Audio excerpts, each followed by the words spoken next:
Hello, everyone. In this tutorial, you will learn how to use user profile fields in Moodle.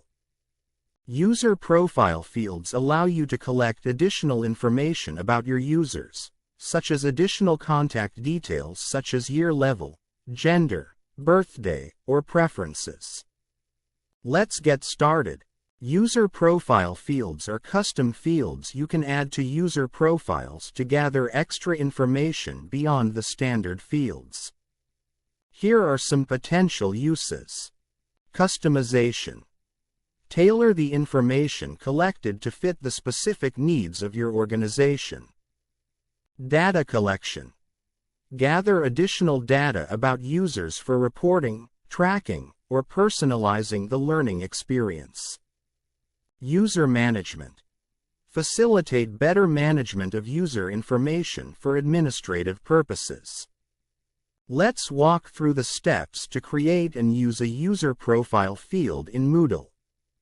Click on Site Administration in the navigation menu. Under the Users tab, click on User Profile Fields.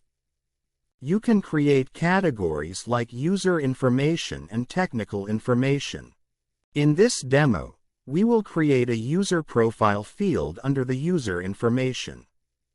Click on Create a new profile field.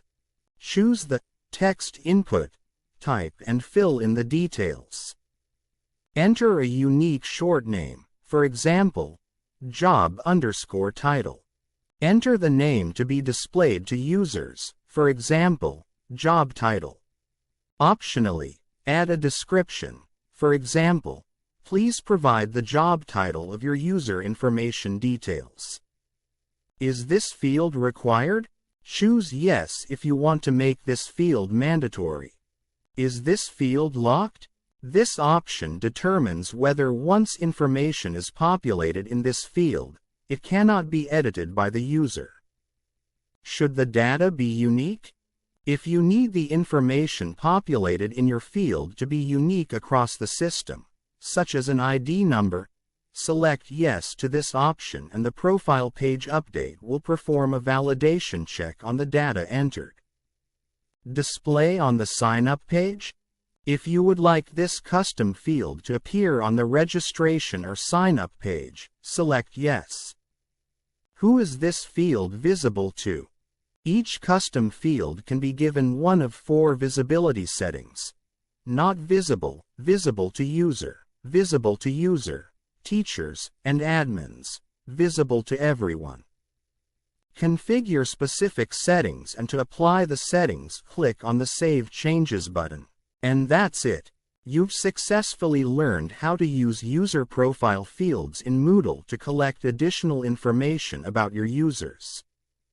This feature allows you to customize the data you gather, enhancing the management and personalization of your Moodle site. If you found this tutorial helpful, please like, subscribe, and leave any questions or comments below. Thank you for watching, and happy teaching with Moodle.